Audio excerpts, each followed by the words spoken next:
అందరికీ నమస్కారం. నేను మీ బోరుగడ్డ అనిల్ కుమార్. గత 4 నెలలుగా కుటుంబ ప్రభుత్వం నాపై కక్ష సాధింపు చర్యలు చూస్తూ ఉన్నారు. ఫిబ్రవరి 14వ తారీఖు ఇంటర్మ్ బెయిల్ మీద నేను బయటికి రావడం జరిగింది. ఇది వివరణ ఎందుకంటే గత రాత్రి నుంచి ఇవాళ నాకు అనంతపురం బెయిల్ వచ్చే తరుణంలో మళ్ళీ నాకు బెయిల్ రాకుండా చేసేదానికి కుటుంబ ప్రభుత్వం పనిన కుట్ర ఇది. దళితున్నైన నన్ను చిత్రహింసలు పెట్టారు. 3rd డిగ్రీ ఇచ్చారు కర్నూలులో. నా వెన్నుపూస L4 బోన్ ఫ్రాక్చర్ అయింది. నా testis right side blood clot అయింది గుట్కాలతో తనటం వల్ల. ఆల్ ఇండియా మెడికల్ సైన్సెస్ వారు నివేదిక ఇచ్చారు. ఆ నివేదికను కోర్టు వారికి సబ్మిట్ చేసాం, హైకోర్టు వారికి. ఈ పరిస్థితుల్లో మా తల్లి అనారోగ్యానికి గురైపోయి డయాలసిస్ చేసి యాంజియోగ్రామ్ చేసిన సెట్ కాని పరిస్థితుల్లో ఆమెకి సర్జరీ చేశారు.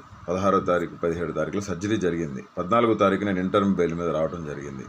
చెన్నైలో అపోలో హాస్పిటల్లో నా కన్నతల్లికి సర్జరీ జరిగిన మాట హైకోర్టు వారికి మేము చెప్పాము. హైకోర్టు వారు దాన్ని విచారించుకున్నారు. రికార్డ్స్ ఉన్నాయి మా దగ్గర. నా తల్లికి సర్జరీ జరిగింది. 14వ తారీఖు రిలీజ్ అయిన నేను 28వ తారీఖు వరకు నేను మా తల్లిగారితో ఉండి 28వ తారీఖున నేను సెంట్రల్ ప్రిజన్లో ఎక్స్టెన్షన్ బెయిల్ కేసు రాకపోతే సెంట్రల్ ప్రిజన్లో నేను 4:45 కల్లా నాకు ఇచ్చిన టైం పరిధిలో కోర్టు వారిని గౌరవించి నేను సరెండర్ అవ్వడం జరిగింది. ఆ క్రమంలో మళ్ళీ వెంటనే మరుసటి రోజు నాకు మళ్ళీ ఇంటర్మ్ బెయిల్ రావడం జరిగింది.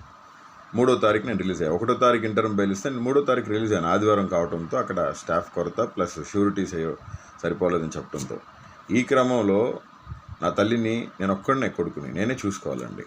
5 చెల్లెలు ఉన్నారు. వాళ్ళంతా చదువుకున్నారు, పెళ్ళిళ్ళు చేసుకొని సెటిల్ అయ్యారు వాళ్ళు. ఇప్పుడు నా కన్న తల్లికి తండ్రి లేడు, చనిపోయారు. నా తండ్రి చనిపోయారు. ఈ పరిస్థితుల్లో ఇంటర్మ్ బెయిల్ రాకుండా చేసేదానికి శతవిధాల ప్రయత్నాలు చేశారు. కానీ హైకోర్టు మీద, ఉన్నతమైన న్యాయస్థానాల మీద నమ్మకం ఉంది మాకు. ఇప్పుడు కొత్తగా కావించింది ఏంటంటే నేను ఏదో ఫేక్ సర్టిఫికేట్ నేను అసలు ఫేక్ సర్టిఫికేట్ ఎలా పెడతానండి? నేను సెంట్రల్ ప్రిజన్లో ఉన్నాను, నేను జైల్లో ఉన్నాను. మెడికల్ సర్టిఫికేట్స్ మొత్తం మా వాళ్ళు అక్కడ సబ్మిట్ చేశారు కోర్టుకి. కోర్టు వారు దాన్ని చూసి నాకు ఇంటర్మ్ బెయిల్ ఇవ్వడం జరిగింది. మా కన్న తల్లి గారికి బైపాస్ సర్జరీ జరిగింది, ఓపెన్ హార్ట్ సర్జరీ జరిగింది. కాబట్టి మా కన్న తల్లి గారి దాని మీద నాకు ఇంటర్మ్ బెయిల్ వచ్చింది. కన్న తల్లిని చూసుకునేది నేను. కోర్టుని గౌరవించాను, అమితంగా గౌరవిస్తాం. ప్రాణం పోయినా వెనుతిరిగే ప్రసక్తి లేదు.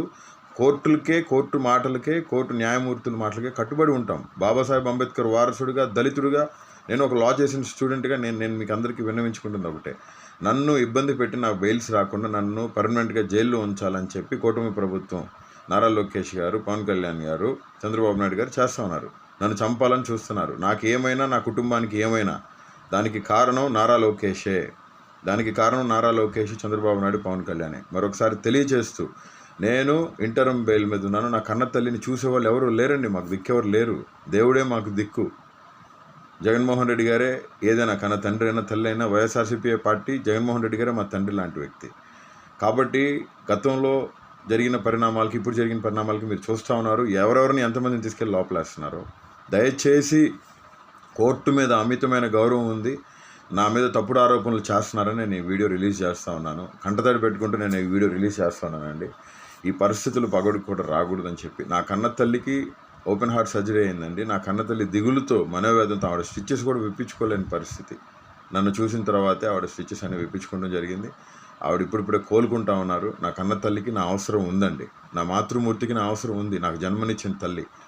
కాబట్టి కోర్టు వారు దీన్ని పరిగణలోకి తీసుకొని న్యాయం చేయాలని, మెడికల్ రికార్డ్స్ మొత్తం కూడా, నా తల్లికి సర్జరీ జరిగిన మాట వాస్తవం, నా తల్లి మనోవేదంతో ఉన్నమాట వాస్తవం, నా తల్లికి నా అవసరం ఉన్నమాట వాస్తవం.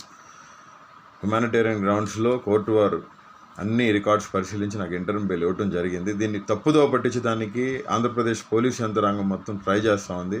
అనంతపురం సిఐ సాయినాథ్ గారు ఇదే పనిలో ఉన్నారు. చాలా ఇబ్బందులు పెట్టారు నన్ను, చాలా చిత్రహింసలకు గురి చేశారు ఆయన. బెయిల్ రాకుండా 311 సెక్షన్ నా మీద పెడతాం జరిగింది. 311 సెక్షన్ నాకు ఆప్ట్ అవుదండి. As per the given constitutional rule నాకు అసలు ఆప్ట్ అవునే అవుతుంది. దయతో కోర్టు వారు కూడా దీన్ని పరిగణలోకి తీసుకొని, నేను ఎటువంటి తప్పు చేయలేదండి. నేను ఎటువంటి తప్పు చేసినా కానీ మీరు ఏం చెప్తే నేను చేసేదానికి సిద్ధంగా ఉన్నానని చెప్పి తెలియచేస్తూ, నా తల్లి దగ్గర నేను ఉండటం జరిగింది. నా కన్న తల్లి చెన్నైలో నేను ఉండి మా అమ్మని చూసుకుంటూ ఉన్నాను.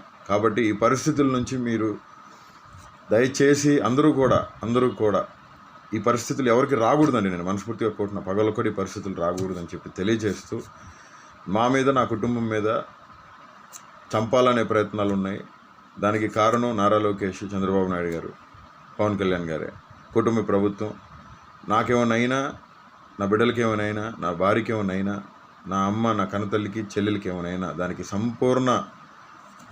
సంపూర్ణ జవాబుదారి కానీ దాని కారకులు కానీ చంద్రబాబు నాయుడు గారు, ఆయన కొడుకు నారా లోకేష్, రెడ్ బుక్ రాజ్యాంగం అధినేత ఆయన ప్లస్ పవన్ కళ్యాణ్ గారని మనస్ఫూర్తిగా తెలియజేస్తూ, కోర్టు ధిక్కరణ ఎప్పుడు బోరుగడ్డ అనిల్ కుమార్ చేయడండి. అవసరమైతే ప్రాణం వదిలేస్తాను.